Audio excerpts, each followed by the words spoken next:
மட்டும் கூறிவிட்டு மாணவர்களுக்காக ஒரு சிறு உரையை நான் தற்போது உரைக்க உள்ளேன்.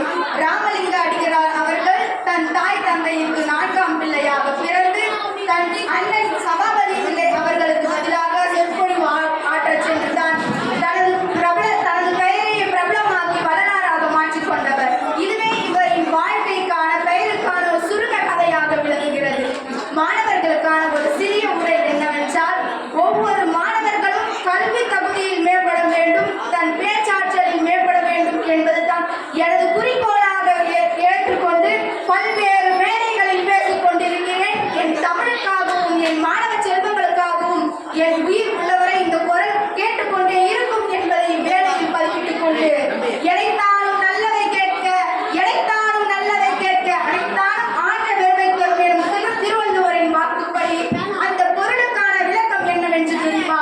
கேட்பது சிறிதாக இருந்தாலும் சரி, நம் செவியில் கேட்பது சிறிதாக இருந்தாலும் சரி, பேச்சு கலையை நாம் கேட்டு அறிதல் வேண்டும் என்பதுதான்.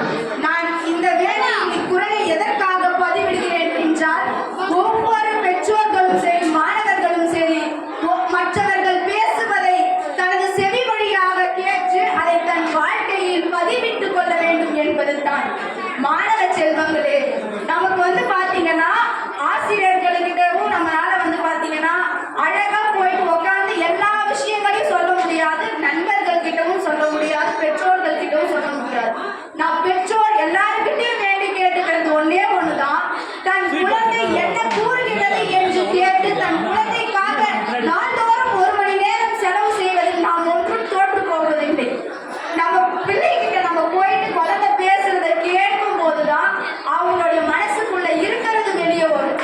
அப்படி குழந்தைங்க பேசுற ஒவ்வொரு வார்த்தைகளும் நம்ம கேட்டு தெரிஞ்சுக்கும் போதுதான் நம்ம குழந்தை தப்பு பண்ணுதா கரெக்டா தான் செய்யுதான்றதே தெரியும். பிறகு என் குழந்தை தப்பு பண்ணுச்சுன்னா அதுக்கு காரணம் குழந்தை கிடையாது, பெற்றோர் தான்.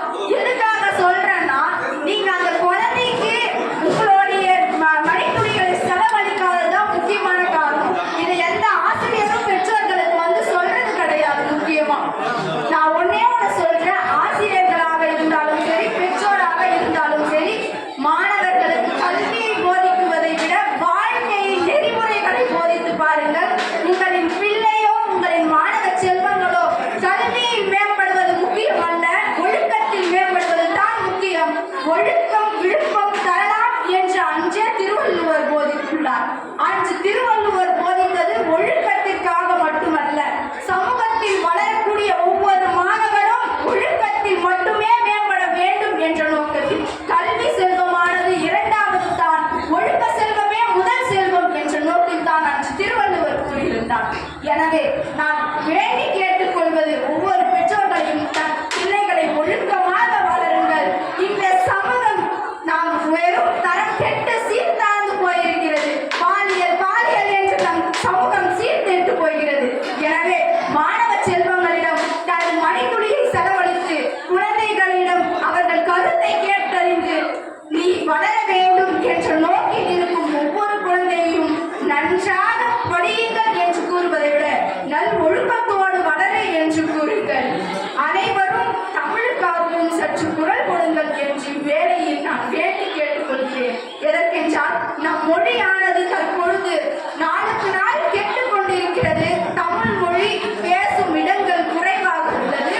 தமிழ் மொழி வெறும் பாடநூலாகத்தான் தற்பொழுது விலகிக் கொண்டிருக்கிறது. நானும் ஆங்கில வழியில் கற்ற மாணவிதான். ஓராண்டு 2 ஆண்டு அல்ல, என் வாழ்க்கை முழுவதும் ஆங்கில வழியில் தான் கற்றேன். ஆனால் ஆங்கிலம் மட்டும் என் வாழ்க்கை என்று இல்லாமல் தமிழ்தான் என் உலகமே என்று நான் கருதி தமிழுக்காக தொடர்ந்து குரல் கொடுத்துக் கொண்டிருக்கிறேன். 14 ஆண்டுகளாக குரல் கொடுத்துக் கொண்டிருக்கிறேன். ஆனாலும் இந்த தமிழுக்காக யாருமே முற்படவில்லை என்பதுதான் எனது ஆழ்ந்த இரக்கமாகவே இருக்கிறது. எனவே தமிழுக்காகவும் குரல் கொடுங்கள், தன் பிள்ளைகளையும் நன்றாக வளருங்கள். ஒழுக்கமே முதற்பணி என்று கருதி